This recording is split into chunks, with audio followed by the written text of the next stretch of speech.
नमस्कार, मी प्राजक्ता. तर माझा हा महाबळेश्वर मिनी व्लॉगचा थर्ड पार्ट. सो आम्ही इथे 3 डेजसाठी आलो होतो. तर 1 दिवस तर आम्ही पूर्ण महाबळेश्वर मार्केट फिरलो आणि जो हा नेक्स्ट डे होता आमचा, तो आम्ही पूर्ण महाबळेश्वरमधले पॉईंट्स फिरणार होतो. सो तुम्हाला अशी इथे टॅक्सी कॅब बुक करावी लागते. जे तुम्हाला जिथे तुम्ही स्टे करताय ते लोकंसुद्धा बुक करून देऊ शकतात. सो तुम्ही तुमच्या हिशोबाने जे पॉईंट्स फिरायचे त्याप्रमाणे इथे तुम्ही पैसे देऊ शकता. सो आम्ही पहिला जाणार होतो ओल्ड महाबळेश्वरमध्ये. तिथे महादेवांचं प्राचीन असं स्वयंभू शिवलिंग आहे आणि 800 वर्ष जुनं महादेवांचं मंदिर. सो आम्ही तिथे पोचलो. तर हे मंदिर ओल्ड महाबळेश्वरमध्ये आहे. तर पहिलाच हे लागतं हे अति महाबळेश्वर मंदिर. हे सुद्धा महादेवांचं प्राचीन मंदिर आणि इथे सुद्धा स्वयंभू शिवलिंग आहे.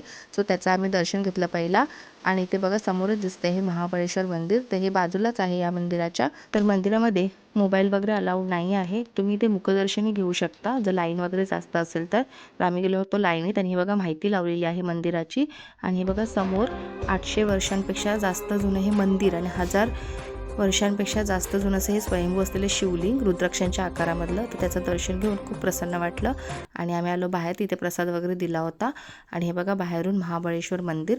इथेच तुम्हाला बाजूला 5 नद्यांचं उगमस्थान असलेलं आणि 5 नद्यांचा संगम होणारं हे पंचगंगा मंदिर, जिथे आम्ही दर्शनासाठी गेलो. तर इथे सुद्धा अशी माहिती दिलेली आहे. कृष्णा, वेण्णा, कोयना, सावित्री आणि गायत्री या नद्यांचा उगम या ठिकाणी झाला. तर याच्या व्यतिरिक्त भागीरथी आणि सरस्वती या 2 नद्या गुप्त आहेत. तर भागीरथी नदी दर 12 वर्षांनी आणि सरस्वती नदी दर 60 वर्षांनी कृष्णा नदीला भेटायला येते आणि हे मंदिर 4500 वर्षापूर्वींचं आहे. तर ह्या नद्यांचा उगम या गायीच्या मुखातून होतो आणि खरंच हा अनुभव खूप वेगळा होता. खरंच खूप प्रसन्न वाटलं. 5 नद्यांचा उगम जे स्थान आहे.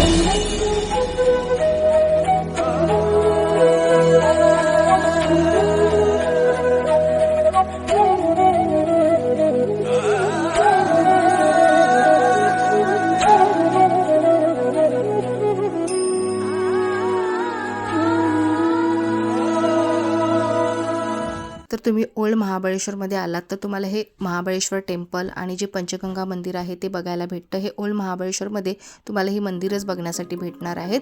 सो तुम्ही हे दर्शन करून पुढे बाकीचे पॉईंट बघण्यासाठी जाऊ शकता. तर आम्ही दर्शन वगैरे घेतलं आणि निघालो पुढचे पॉईंट्स बघण्यासाठी. जर तुम्हाला हा व्हिडिओ आवडला असेल तर नक्की लाईक करा.